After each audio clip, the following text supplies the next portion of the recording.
Hey guys, how's it going? Welcome to the first ever Q&A with JJ. That's what I'm gonna call it. So it's Q&A with JJ number 1. This is the one question I got off Facebook, so I'm gonna go ahead and start off with that one to get it out of the way because most of the other ones, actually all of the other ones, are on Ask FM. Alexander Wilkinson asks, if you could have anything in the world, what would you have? Ooh, Alex, that is a really, really good question because I don't know the answer to it. Anything in the world. Huh. Man, that is a really hard question.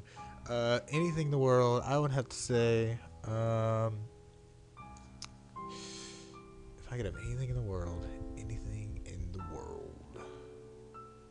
If I could have anything in the world, I would love to have my own house with like this huge porch, an amazing backyard, an awesome screened-in back porch with like no payments on it whatsoever. Like it's mine.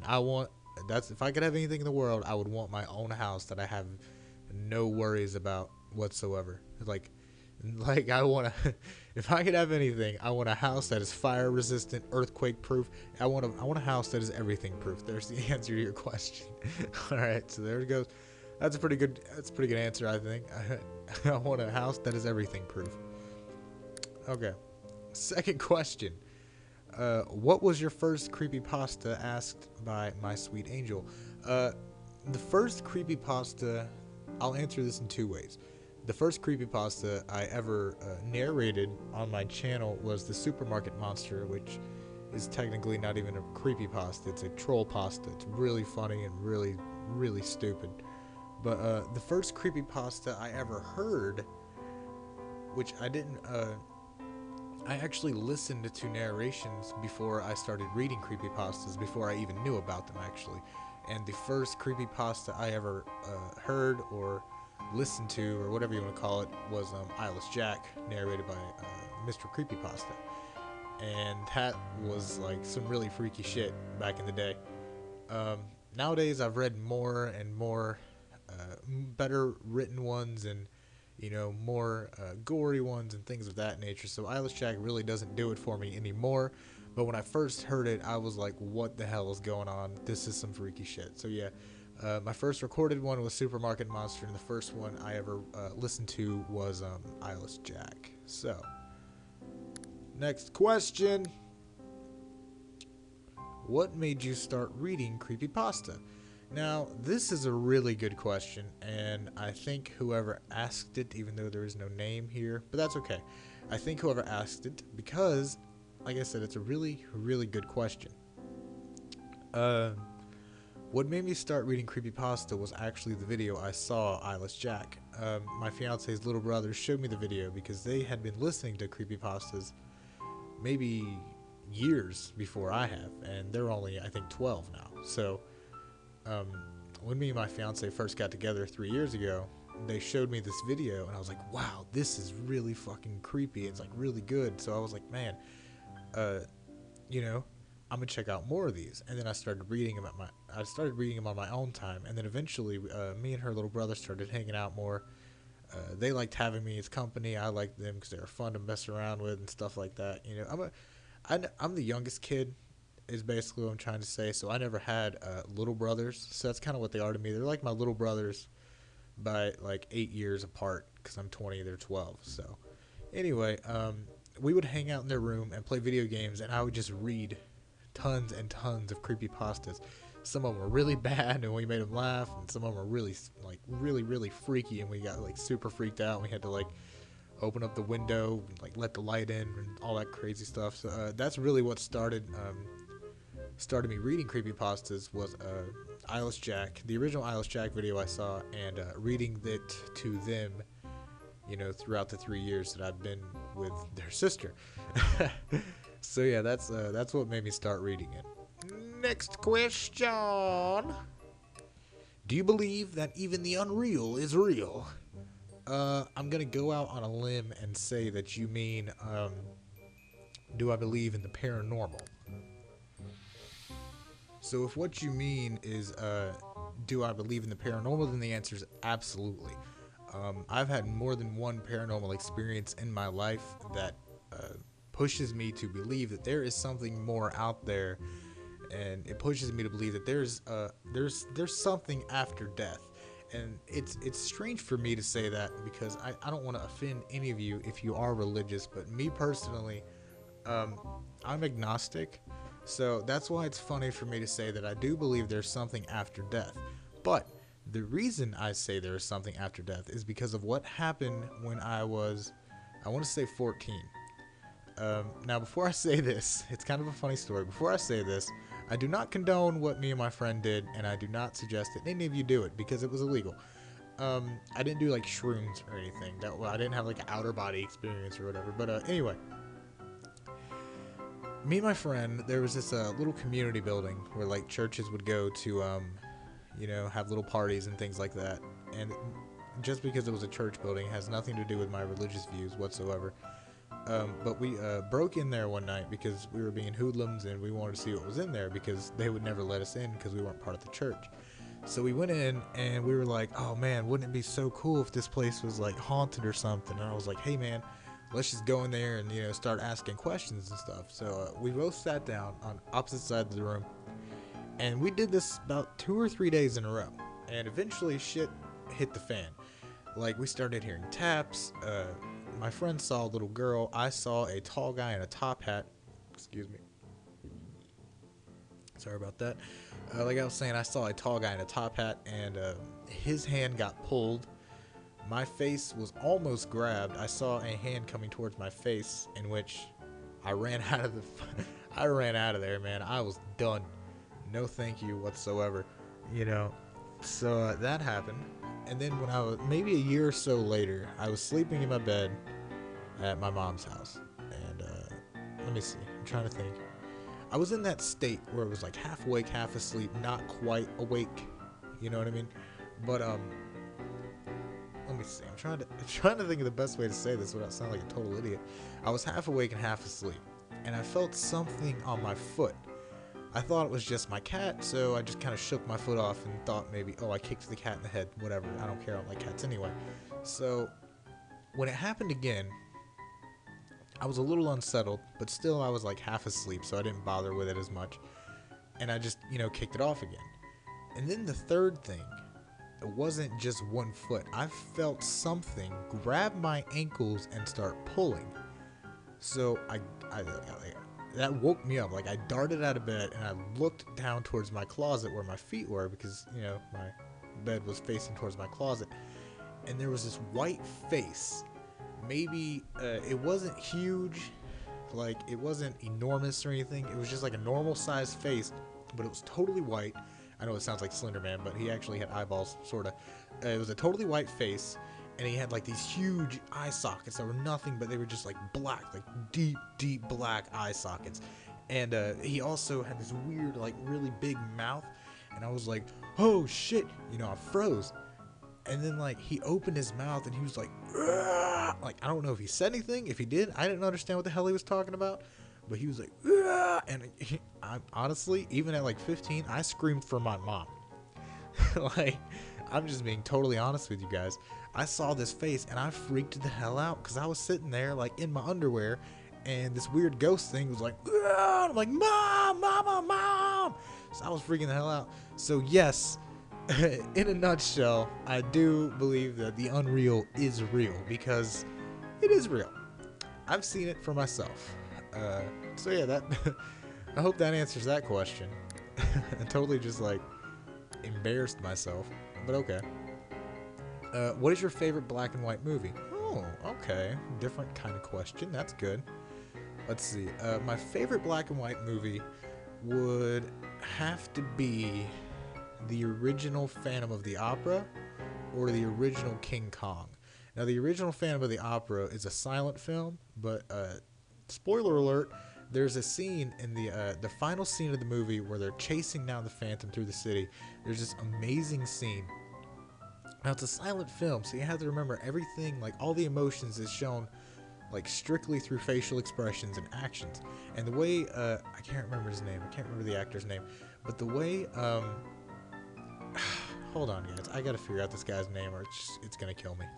Okay, so the guy's name who played the Phantom was Lon Chaney. The reason I didn't remember it was because he's not credited as the Phantom in the credits. I think they did this way back in the day in like 1920 something when the movie first came out as a way to, add to the mysteriousness of who he actually was. But anyway, as I was saying, the final scene of the movie where they're chasing down the Phantom, Lon Chaney reaches into his pocket and he reaches into his pocket with an open hand, and then he pulls out a fist like he's holding something, like he's about to throw something at him, and he just gets this huge smile on his face, and like he just opens his hand really slow and there's nothing in there, and it's so hilarious to me. I don't know why, but it was great.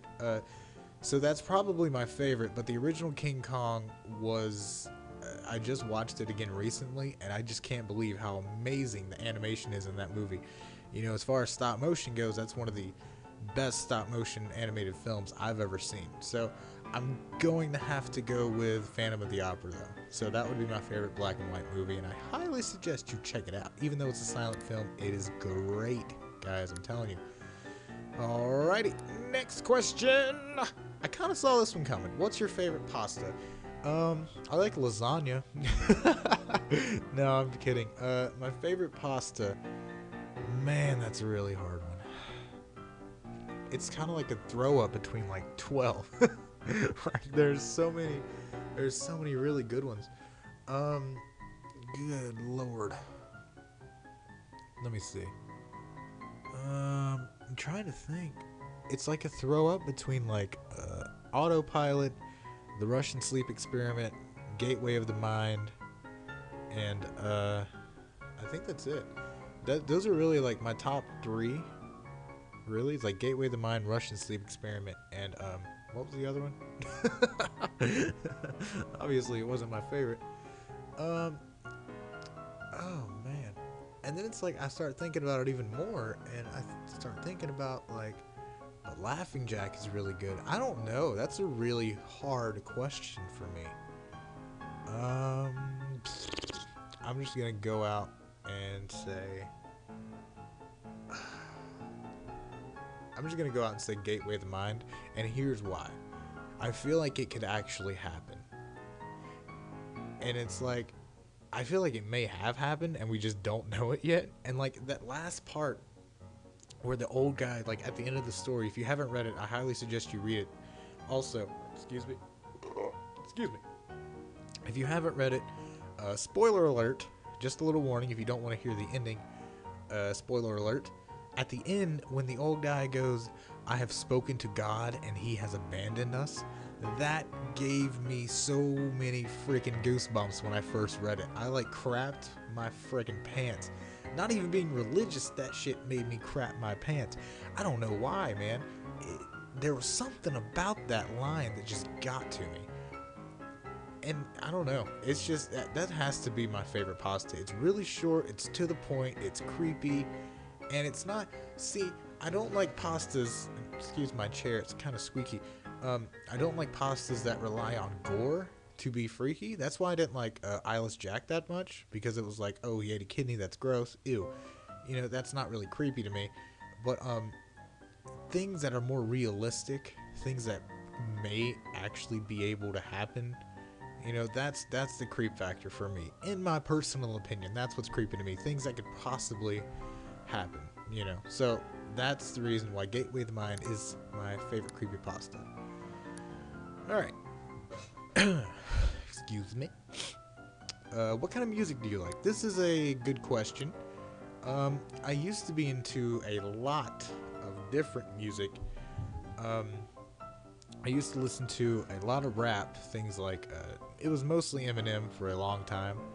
But I eventually, I don't want to say grew out of it, but I just kind of didn't really feel for it anymore. And nowadays, most of what I listen to is metal. I listen to a lot of metal. Yeah, metal. Not just like when I say metal, I don't mean like Black Veil Brides or Blood on the Dance Floor or Broken Side or anything like that. I'm not saying they're terrible, but I just don't listen to them. I'm not going to say why, I'm just going to say I don't.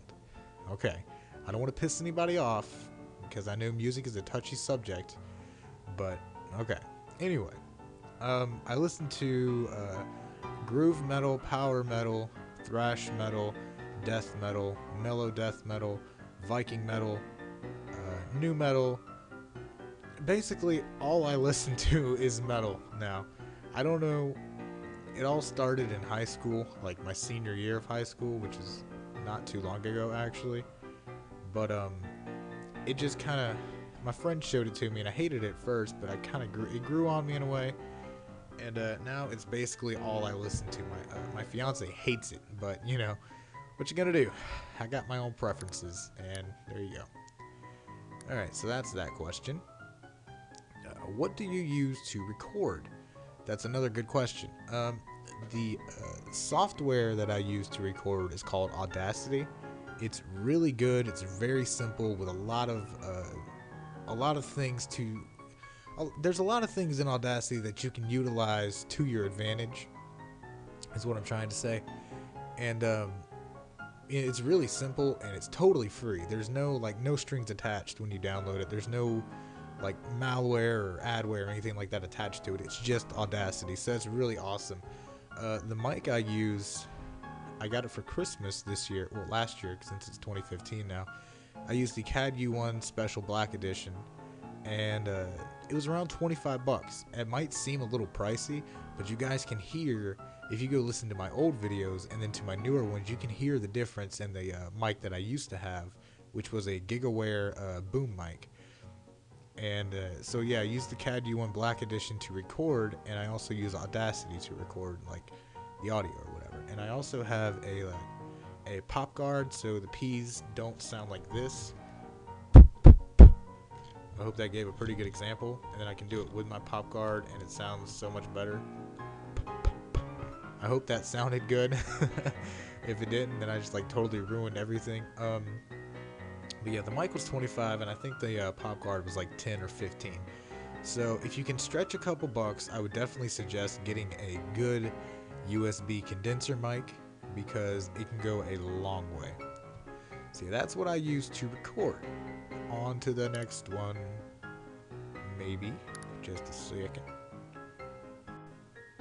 Alright, so we just gotta get these last four because the setup I had wasn't really working, but we're just gonna get these last four like this. And we're gonna start with, what do you edit videos and thumbnails with? Videos, I use Windows Live Movie Maker. It's free with every Windows computer. So basically I'm just using what I got. I really want to get a different video editing software, but everyone I look at is like really expensive. Like you got Sony Vegas and Final Cut Pro. If you have a Mac, you have iMovie, which I've heard is better than Windows Movie Maker. But until I can get money to get like a $50 or $60 video editing software deal package thing, I'm most likely just going to be using Windows Movie Maker for everything. So that's what I edit my videos with. And my thumbnails, I edit with Photoscape. Photoscape is amazing. It's the reason my thumbnails look like they do, because there are so many different things you can do in Photoscape. And another awesome thing about it is that it's totally free. Just like Audacity, it's totally free. There's a lot of awesome free software out there. You just have to look for it. Like I said, with Audacity, there's no malware or adware or anything with it. It's just Photoscape. And I don't have $100 to pay for Photoshop, you know? Excuse me. I don't have that kind of money.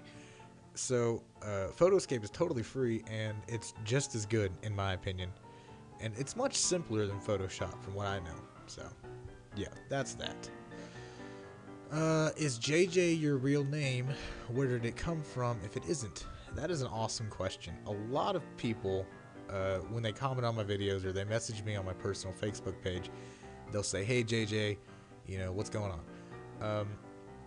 JJ is actually not my real name. It's, I'm not gonna say my real name. Yeah, you know what? I'm not gonna give my full name, but I will tell you my first name, and that's Dustin or Dusty if you want to be friends. Like, if you're trying to be proper, like if my mom's pissed off, she'll call me Dustin. But ever since I was a kid, I've been called Dusty. It was like just an abbreviation for my name. But no, JJ is not my real name, and it came from. It's a nice story, really. Going back to talking about reading creepypastas to my fiance's little brothers, they're twins. That's why they're the same age.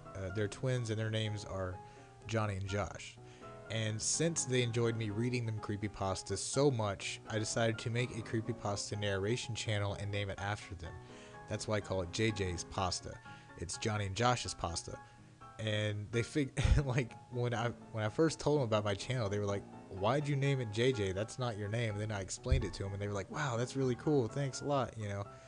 But yeah, that's where my name came from. I did it for the original 2 people who listened to me read these stories. So it's kind of like I don't know. It's not really, I don't know how to explain it, but no, it's not my real name, and that's where it came from. My fiance's little brothers. So there you go. What made you want to write horror or introduced you to it? Another great question. You guys are awesome. What made me want to write horror is my extreme interest in horror movies and scary stories and the paranormal and things that are normally negative and scary, basically. I've been writing since I was like 13. I started with poetry and eventually went up to stories, but basically the reason I want to write it is because I enjoy looking at it and listening to it and reading it, watching it, whatever. So I might as well just embrace it all and just, work on it and write it. I can't even speak. But yeah, that's why I write it, is because I love it. It's always been a real big interest of mine. So there you go. And what introduced me to it is when I was 13, it was Halloween time. And I think it was the IFC channel. It's called the Independent Film Channel. It's still around. I don't know why I said it like that, but the Independent Film Channel aired every single one of the Friday the 13th movies, from Friday the 13th Part 1 all the way up to Jason X. And then they aired Freddy vs. Jason, because the 2009 remake wasn't out yet. But anyway, that's what really pushed me into it. I watched every single Friday the 13th film in one day, and I was like, wow, this is awesome. It was like the first time I ever really sat down and watched a slasher flick without getting freaked out, because I watched Chucky, or Child's Play, when I was like 8 and almost crapped my freaking pants the whole time. But when I was 13, I was more mature, and I watched every single Friday the 13th movie in one day. And now I own every single one, including the 2009 reboot or remake or whatever the hell you want to call it, on DVD. So Friday the 13th was what introduced me to it, and my dad also played a huge part in that, because he, such as myself, is a huge movie fan and a huge horror movie fan. I can't tell you how many terrible B horror movies we've watched together, but it's like a weird father-son bonding thing we have. So that's what introduced me to it, was Friday the 13th. And then, of course, we have the question of the day from Ask FM. Do you prefer to talk or listen? Well, considering I've been sitting in front of this mic for like the past hour and a half, it feels like, I think that answers your question. But I do indeed like to talk, as you can tell. It's weird, though, because I've never really liked talking to people. But now that now I love to talk to people. Once I started narrating, I've started to talk more, I've noticed. But I do definitely enjoy listening. I've been told by a ton of people that I'm a great listener, and I also give great advice. So, yeah, I guess I prefer to talk and listen. I prefer to be on two sides of the conversation at once. I'm a greedy little bastard when it comes to that, apparently. But, yeah, so I guess that sums up episode 1 of, what's the word? The bird? Is the bird the word? Of course the bird's the word. I guess that sums up episode 1 of Q&A with JJ. I hope you guys loved it, because I am so tired of speaking into this microphone. It's not even funny. But yeah, definitely, if you want to see more of this, just go to my Ask FM or message me on my personal Facebook with questions, and I would love to do a second one. So until next time, guys, be sure to ask me questions and be sure to stay creepy.